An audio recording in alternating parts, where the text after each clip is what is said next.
देश में जारी राज्यसभा चुनाव के लिए वोटिंग। शाम 5 बजे तक डाले जाएंगे वोट। वोटिंग के बाद शुरू की जाएगी काउंटिंग।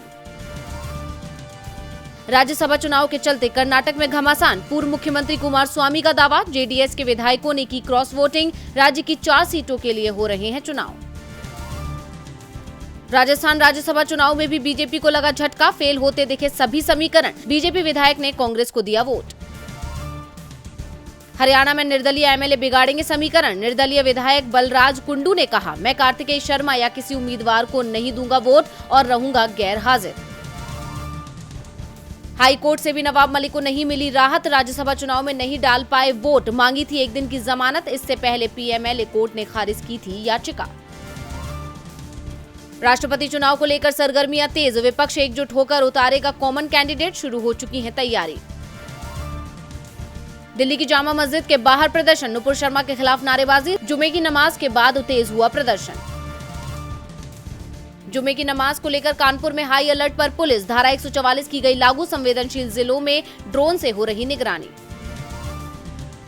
गुजरात चुनाव पर बीजेपी की नजर। एक बार फिर गुजरात पहुंचे पीएम मोदी। नवसारी में की 3200 करोड़ की परियोजना की शुरुआत। संबोधन के दौरान विपक्षी पार्टी कांग्रेस पर साधा निशाना।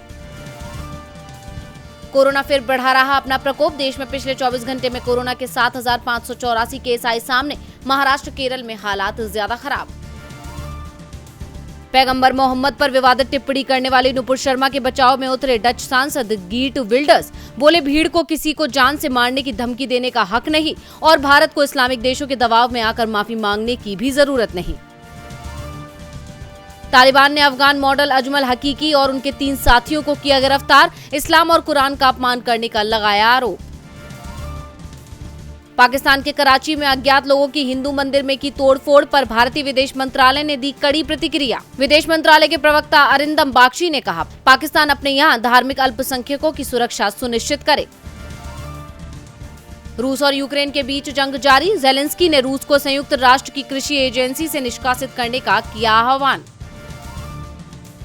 अमेरिका के मैरीलैंड में फिर हुई फायरिंग। घटना में 3 लोगों की गई जान, एक गंभीर रूप से घायल। गुजरात में लोगों पर बढ़ा महंगाई का बोझ। अब ऑटो से सफर हुआ महंगा। आज से लागू होंगी किराए की नई दरें। रिजर्व बैंक ऑफ इंडिया ने दिया बड़ा झटका। 24 घंटे में 7 बैंकों की लोन हुए महंगे। आम आदमी पर पड़ेगी ज्यादा ईएमआई की मार। दूसरे टेस्ट मैच से पहले न्यूजीलैंड को झटका। कप्तान विलियमसन हुए कोरोना पॉजिटिव। 5 दिन तक रहेंगे आइसोलेट। ब्रेस्ट कैंसर से रिकवर हुई एक्ट्रेस महिमा चौधरी। लखनऊ में बोली, बेटी ने स्कूल जाना छोड़ दिया था, घर की देखभाल करती थी। नुसरत भरूचा की फिल्म जनहित में जारी हुई ट्रोल तो एक्ट्रेस बोली, हमने कभी नहीं सोचा था कि फिल्म का कोई हिस्सा आपत्तिजनक होगा।